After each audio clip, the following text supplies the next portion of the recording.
Olivia Harper's diamond heels click as she storms down the hall. Ruth, the black maid, clutches a young boy to her chest. Olivia's eyes widen. "What are you doing with my son?" Ruth's trembling voice. "He's my son, too." The Harper estate was the kind of home that could fit 3 regular houses inside its living room. Marble floors gleamed under crystal chandeliers, the air faintly scented with imported lilies. Olivia Harper, in a cream silk blouse and diamond studs, moved with the brisk confidence of someone who controlled her world. Her Bluetooth earpiece crackled as she finalized a multi-million-dollar acquisition. But mid-sentence she stopped. From the den, a muffled sound broke through her business armor, soft, uneven crying.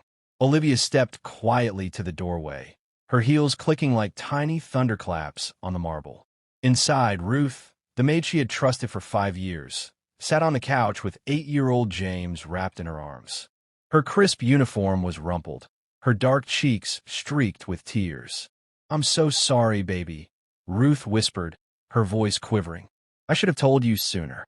James buried his face in her shoulder, clutching at her like a child lost. Something sharp twisted in Olivia's chest. The warmth in Ruth's voice, it didn't sound like an employee comforting her boss's son. It sounded like something more. The kitchen buzzed with morning light and the aroma of sizzling pancakes. Ruth moved with the ease of someone who had cooked in this kitchen 1,000 times. Her hands were quick, flipping pancakes with a practiced flick, while she hummed a soft tune under her breath. James sat at the marble counter, chin in his hands, smiling at her. Olivia breezed in, a vision of pressed silk and perfume, already scrolling through her emails. She poured herself a coffee without glancing up. "James, eat quickly," she said. "I have a board call in 20 minutes. James hesitated, then looked toward Ruth. "Miss Ruth, can we do the thing after school?" Ruth's lips curved into a warm smile. "We'll see, sugar." Olivia didn't notice the small exchange. She was already tapping her phone, mentally halfway to her next meeting. To her, Ruth was dependable help. No more, no less. The afternoon sun poured over the Harper backyard, a space so vast it could pass for a small park. James dribbled a basketball, his face scrunching in concentration as he shot for the hoop. "You remind me of my mom sometimes," James said casually, chasing the rebound. Ruth's hands froze on the laundry basket she'd been carrying. She set it down slowly. "What makes you say that?" James shrugged. "You just care about me like she would." Ruth knelt beside him, her eyes searching his face. "Sometimes, people are more connected than they realize." From the patio door, Olivia caught the tail end of the sentence. She tilted her head, a faint line forming between her brows. That night, the house was quiet except for the distant hum of the city. Olivia paused outside James's bedroom door, drawn by the low murmur of voices. "When will you tell her?" James's young voice was soft but insistent. "When the time's right," Ruth replied gently. Olivia's heart thudded in her chest. A secret between her son and her maid. What could they possibly be hiding from her? The next day, Olivia's suspicion had sharpened into resolve. With quick, deliberate movements, she installed a small hidden camera in the den, the red recording light barely visible in the shadows. She checked the angle, perfect view of the couch where Ruth often sat with James. "Let's see what you're hiding," she murmured. That evening, Olivia poured herself a glass of wine and opened the security feed on her laptop. On the footage, Ruth sat with James in the den, holding a small silver locket. She opened it carefully, revealing a faded baby photograph. "That's me," James said with a puzzled smile. Ruth's voice trembled. "No, honey, that's my baby from before you were born." James frowned, confused. "But that's my face." Ruth swallowed hard. "She's my mom, too." Olivia's hand flew to her mouth. She rewound the clip, watching it again, her pulse pounding. Olivia burst into the den, the same moment from the footage now playing out in real life. "What is going on here?" she demanded, her voice sharp enough to cut glass. Ruth instinctively pulled James closer. Her eyes glistened. "I didn't know how to tell you." Ruth's voice shook as she began. "Years ago, I had a baby boy. I was 19. My mother was sick. My father had already disappeared. I didn't even have a bed to put him in. So, I gave him up for adoption, thinking it was the only way he'd have a future. Her hand trembled as she reached toward James's chin. The first time I saw you fall and cry, I noticed this scar. My baby had it the day he was born, a little crescent mark like the moon kissed him. James's eyes darted between them. So you my real mom? Tears spilled down Ruth's cheeks. I'm one of your moms. I don't want to take you away from her. I just couldn't let you grow up not knowing the truth. Olivia stepped back, her breath ragged. She'd built walls around her life, but this truth was tearing through them like glass. That night, Olivia sat on the edge of her bed, the city skyline glittering beyond the window. Her silk blouse was still on, her diamond earrings still in place, like she hadn't moved since the moment Ruth spoke. The door creaked open. James stood there, barefoot, hair tousled. He clutched his stuffed bear. "Mom," he whispered. Olivia forced a small smile. "It's late, James." He stepped closer. "Please don't make her leave." Olivia looked away. "She lied to me. She kept something from me that I should have known." The garden glowed under the late afternoon sun, the magnolia tree heavy with blossoms. A breeze carried the faint scent of honeysuckle through the air. Ruth sat on the old wooden bench, her maid's uniform neatly pressed, but her hands nervously twisting in her lap. James leaned against her, his head on her shoulder, one arm looped around her waist like he was afraid she might disappear. Footsteps crunched along the gravel path. Ruth looked up. Olivia stood a few feet away, framed by the golden light, her tailored blazer open, her face unreadable.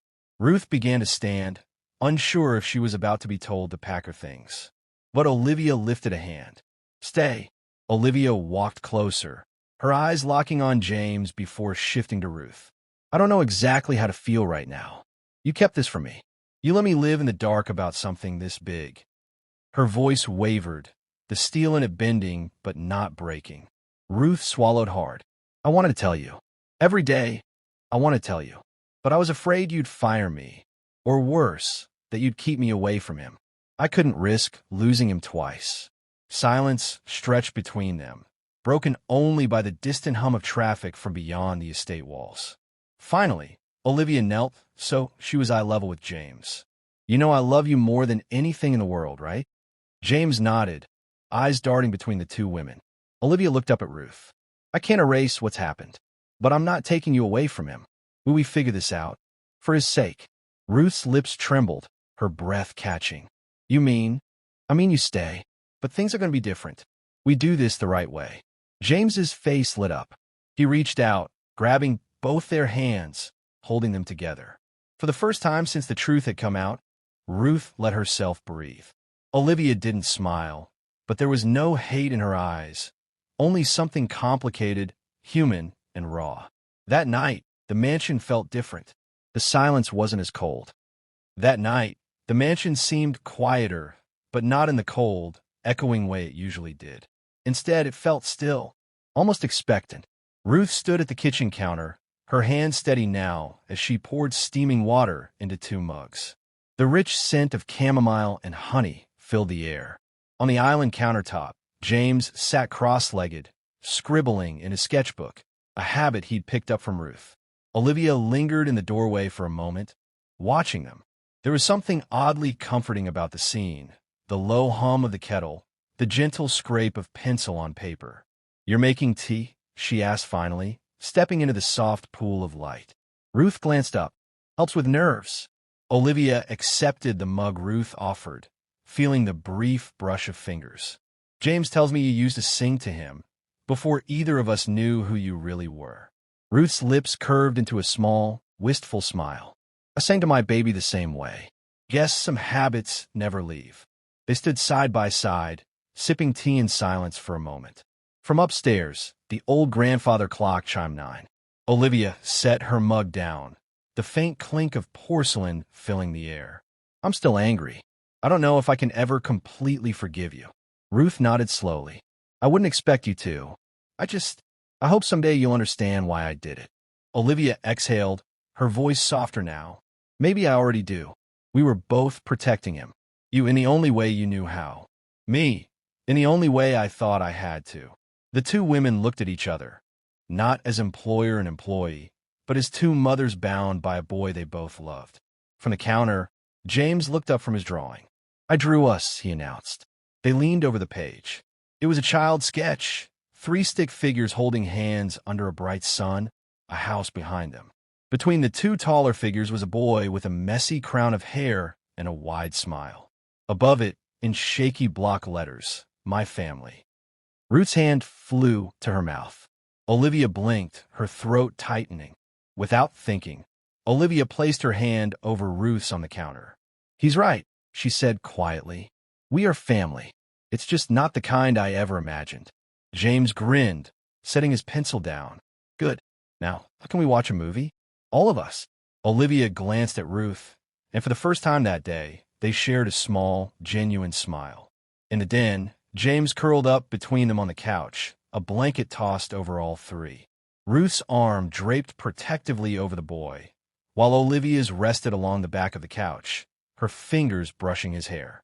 The movie played, but no one was really watching. Instead, there was a quiet comfort in simply being there, together, without the weight of secrets pressing in. Outside, the garden lay bathed in moonlight. Inside, the warm glow of the lamp cast a soft halo over the trio. And for the first time in years, the mansion didn't feel like a place of separation. It felt like home,